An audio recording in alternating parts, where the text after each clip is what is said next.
COVID-19 adalah virus yang mudah menyebar. Virus ini pertama kali teridentifikasi di kota Wuhan, China, pada tahun 2019 akhir. Sebanyak 70.000 orang terinfeksi, di antaranya 1.800 orang meninggal saat 50 hari pertama kasus ini muncul. Angka yang cukup banyak, bukan? Virus ini menyebar bersamaan dengan droplet yang dikeluarkan saat batuk dan bersin. Kemudian akan menempel pada barang-barang hingga menginfeksi orang berikutnya. Virus ini akan terbawa ketika kita berpergian, baik dalam jarak dekat ataupun dengan jarak yang jauh.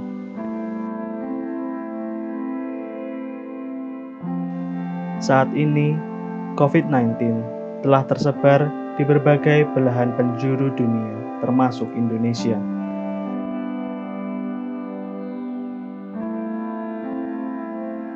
Kita bisa mencari informasi yang beredar di internet saat ini. Sudah banyak artikel dan berita COVID-19. Ada banyak kabar dan istilah baru yang kita terima, baik dari dalam dan luar negeri. Arus informasi yang begitu cepatnya membuat kabar ini cepat tersebar. Bagaimana kita memahami istilah baru ini? Saat ini, banyak negara yang telah melakukan lockdown. Semua elemen masyarakat merasakan dampaknya, terutama bagi mereka yang harus bekerja secara fisik. Hal ini juga menyebabkan ekonomi terpuruk, rumah sakit penuh. Namun, pengembangan vaksin terus dilakukan untuk varian virus corona yang terbaru.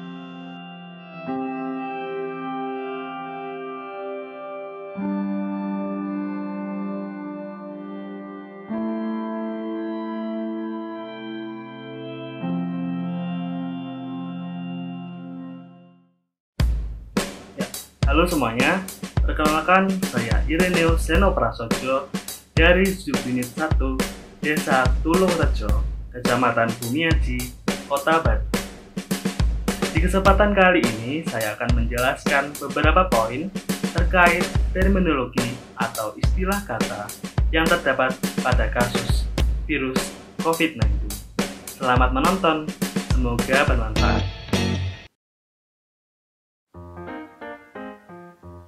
Endemi merupakan penyakit yang ada di negara tertentu atau identik dengan area tertentu. Epidemi merupakan penyebaran penyakit yang cepat dan menimbulkan banyak korban dalam lingkungan tertentu. Pandemi merupakan wabah yang bersamaan meliputi wilayah yang sangat luas, misalnya pandemi COVID-19 yang hampir terjadi di seluruh negara. Lockdown adalah aksi untuk mengunci suatu kawasan guna membatasi lalu lintas keluar masuk manusia. Isolasi adalah aksi untuk membatasi interaksi antara diri sendiri dengan orang lain, memisahkan diri dari kerumunan massal untuk mencegah penyebaran virus corona.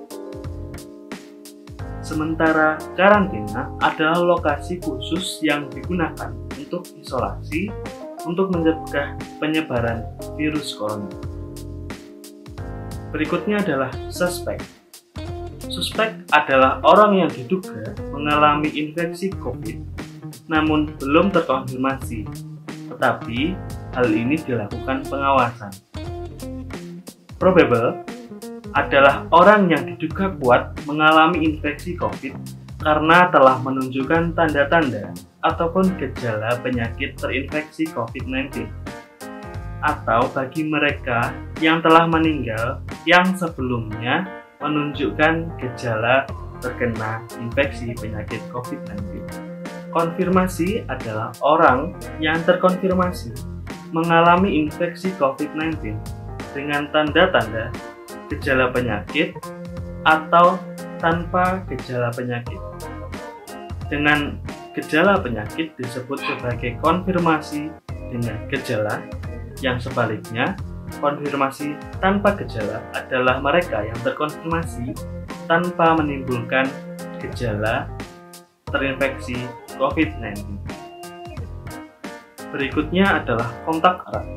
Di sini, kontak erat adalah orang yang dalam kurun waktu tertentu memiliki riwayat kontak dengan pasien positif COVID atau mereka yang terduga kuat sebagai pasien probable COVID.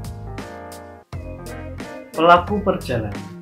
Pelaku perjalanan merupakan seseorang yang dalam kurun waktu 14 hari terakhir melakukan perjalanan baik di dalam negeri atau domestik ataupun ke luar negeri. Berikutnya adalah discarded.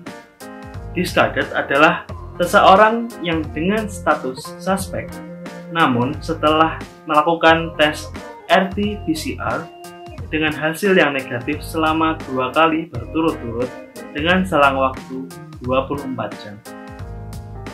Berikutnya adalah comorbid. Comorbid adalah orang yang mengalami penyakit bawaan yang berpotensi memperparah keadaan kesehatan bila terinfeksi virus COVID-19. Berikutnya adalah hypoxia. Hypoxia merupakan keadaan di mana tubuh mengalami kekurangan oksigen yang menyebabkan terganggunya fungsi tubuh. Yang terakhir adalah RT-PCR atau dengan singkatan Reverse Transcription Polymerase Chain Reaction. RT-PCR merupakan salah satu cara identifikasi penyakit COVID-19 pada tubuh manusia. Sekian penjelasan informasi mengenai arti kata atau terminologi dalam penyakit COVID-19. Semoga bermanfaat.